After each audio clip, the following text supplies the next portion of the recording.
송은재TV 시작합니다. 국민의힘의 대선 후보 경선에서 윤석열 후보가 선출되고 난 이후에 어제부터 오늘 국민의힘의 홈페이지에는 주로 청년 당원들 수천 명이 글을 올리면서 정말 실망했다.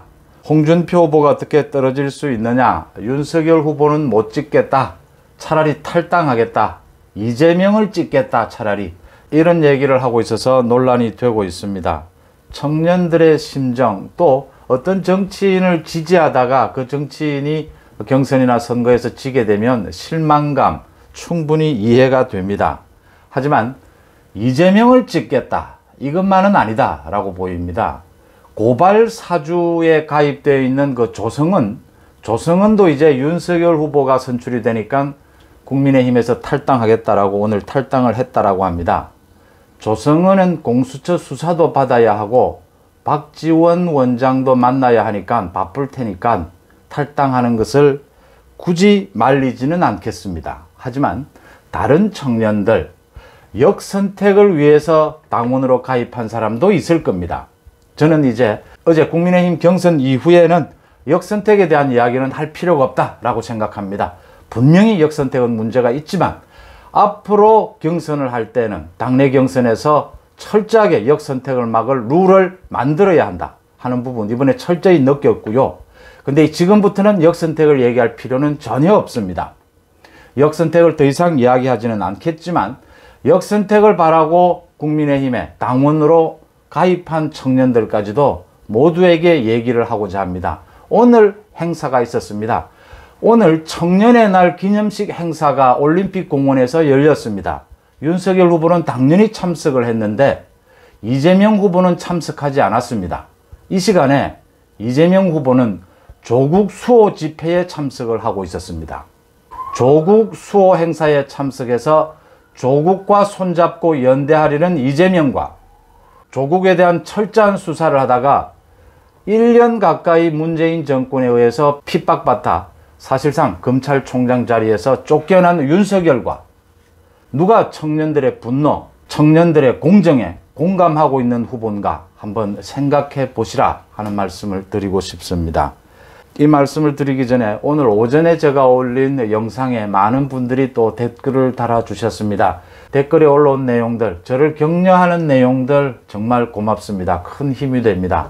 또 많은 분들이 이번 경선 결과를 예측하는데 정확하게 맞췄다라고 해서 저를 칭찬해 주시는데 고맙습니다. 고맙긴 한데 많은 전문가들이 그렇게 예측하는 것을 듣고 제가 마지막으로 판단해서 올린 것이니까 그렇게 무슨 제가 점쟁이도 아니고 쪽집게도 아니고 그러니까 일반적인 전문적인 분석가들이면 다 예측하는 부분이었다 이런 말씀을 드리고요. 제가 분석하고 예측하는 것은 그러니까 좀 수학적이고 조금 과학적인 것에 가깝다. 저는 이렇게 생각합니다. 유튜브 방송을 하면서 다양한 입장이 있을 수 있습니다. 그러니까 어느 정당에 가입할 수도 있고 누구를 공개적으로 지지할 수도 있고 다 괜찮다고 생각합니다. 유튜브를 좀 재밌게 또 하기 위해서 오락성을 가미하는 것도 괜찮다고 생각합니다. 그런데 저는 어느 정당에 가입하거나 누구를 공개 지지하거나 그렇게는 하지 않겠다라는 건 충분히 말씀을 드렸고요. 이런 위치에 서서 좀 공정하고 객관적으로 바라보게 되면 정치 현상이 조금 더 밝게 보일 수가 있습니다. 제가 공정과 객관성을 지키려고 노력하는 이유는 많은 다른 이유도 있지만 정치 현상을 좀 더 정밀하고 정확하게 보기 위해서는 이 공정하고 객관적인 시각을 유지해야 한다라는 점이고요. 그리고 제가 예측하는 것은 수학적이다 이런 말씀을 드리는 것은 2, 4 다음에 괄호를 하면 6이 나와야 하지 않습니까? 이게 수학적인 순열이지 않습니까? 제가 예측하는 건 이런 식입니다. 그러니까 사회과학적인 것이죠. 그러니까 많은 여론조사 자료, 전문가들의 분석, 그리고 저의 육감이라고 말씀을 드렸지만 양 캠프의 분위기, 후보들의 표정, 후보들의 메시지 이런 것을 제 경험으로 분석해 보건대 윤석열 후보가 5에서 10% 이길 것이다. 이렇게 이제 말씀을 드린 거고요. 그런데 연륜이 있으신 분들은 다들 아시겠다시피 세상 일이 어떻게 이렇게 됩니까? 세상 일이 어떻게 수학적으로 2, 4 다음에 꼭 6이 옵니까? 1이 올 수도 있고 10이 올 수도 있고 그게 또 세상 일 아닙니까? 이렇게 변화무쌍한 게 세상 일인데 많은 전문가들의 분석을 빌려온 것이다. 이렇게 말씀을 드리고요. 또 댓글에서 지금 문재인 대통령을 윤석열 후보가 만나는 것은 어떻게 보느냐 이렇게 물으셨습니다. 이재명을 만나고 난 뒤에 논란이 일자 야당 후보도 요청하면 만나겠다 이렇게 청와대에서 밝혔습니다.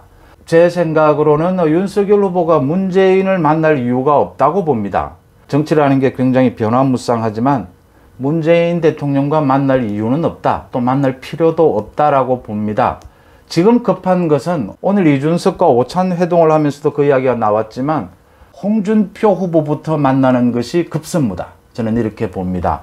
문재인 대통령은 만나든지 만나지 말든지 시간이 지나면 다시 한번 결정해 볼 부분이지만 지금은 아니다. 지금은 문재인과 이재명으로 연결되는 윤석열 후보가 스스로 한 말입니다. 이 국민 약탈 정권, 이권 카르텔, 문재인과 이재명을 함께 엮어서 지금은 각을 세울 때이지 문재인 대통령을 만날 실익은 전혀 없다. 오히려 나쁜 점이 더 많다. 이렇게 보고요. 또 댓글에서 많은 분들이 이준석만은 좀 배제하는 것이 어떻겠느냐. 당무 우선권이 있으니까 이 대선 후보에게는 이준석을 당대표 권한에서 배제시킬 수 있습니다. 근데 이준석을 배제하는 것이 옳으냐 하는 부분 제가 거듭 말씀을 드렸지만 이준석 대표도 이준석 대표 나름의 그래도 당대표로서의 또 청년층의 일정 부분 지지율을 갖고 있습니다. 더 중요한 것은 오늘 국민의힘 홈페이지에서도 많은 청년 당원들이 이용만 당했다라고 하면서 홍준표 후보가 떨어진 것을 도저히 이해할 수 없겠다. 차라리 이재명을 찍겠다라고 탈당하겠다라고 얘기하는데 이 청년들마저 안아야 한다는 점입니다. 이 청년들이 다는 아니겠지만 일부는 역선택을 노리고 의도를 갖고 국민의힘 당원으로 가입한 사람도 있을 겁니다. 하지만 그 사람들까지도 안을 수 있다면 안아야 한다. 역선택의 의도를 갖고 국민의힘 당원으로 가입한 사람까지도 안아야 하는데 이준석을 안지 못할 이유는 없다. 이렇게 봅니다. 압니다. 이준석이 그동안 당대표가 되고 난 이후에 되고 나기 전의 이야기는 제가 아예 하지도 않겠습니다. 윤석열 후보나 안철수 후보에 대해서 입에 담아서는 안 될 수위를 넘는 얘기들을 많이 했습니다. 지난달 말에도 전두환 발언이 있을 때 도대체 당대표가 맞나? 민주당 대표냐? 제가 이런 이야기를 제 송은재 TV에서 한 적도 있습니다. 그래도 안아야 합니다. 이준석을 안을 수 있어야 역선택의 의도를 갖고 국민의힘 당원으로 가입한 저 청년들도 안을 수 있는 것 아니겠습니까? 또 청년의 특권이 뭡니까? 청년의 특권이 실수할 수 있다는 것 아닙니까? 장년층에게 청년들이 묻습니다. 기득권을 내려놔 달라. 우리에게도 기회를 달라라고 이야기합니다. 윤석열 후보의 슬로건이지 않습니까? 기득권의 나라에서 기회의 나라로 바꾸겠다. 장년층이 기득권을 고집하지 않는다. 청년들에게 얼마든지 기회를 주고자 한다라는 의미에서도 청년층의 실수 용서하고 안아주는 것이 대선 전국에서 특히 필요하지 않나 이렇게 생각을 합니다. 거듭 말씀드리지만 고발 사주의 조성은도 청년입니다. 30대니까 조성은이 탈당하겠다는 것을 제가 굳이 말리지는 않겠습니다. 하지만 다른 청년들은 좀 들어봐야 됩니다. 오늘 윤석열 후보가 오후에 자신의 SNS에 글을 올렸습니다. 조국 수호 세력들이 소위 오늘 오후 2시부터 검언개혁 촛불행동연대라는 단체입니다. 여기에서 주최하는 4차 집회, 이 조국 수호 집회를 하면서 촛불 집회를 계속 서초동 검찰청 앞에서 계속 해온 그 사회단체입니다. 이재명이 여기에 참석을 해서 온라인으로 대담도 하고 이 행사에서 격려 메시지도 했습니다. 이 부분에 대해서 윤석열 후보가 페이스북에 2년 전 조국 사태를 만들었던 세력들이 모여 뜬금없이 검언개혁 촛불 집회를 오늘 오후에 하는데 놀랍게도 이재명 후보가 직접 참여한다고 한다.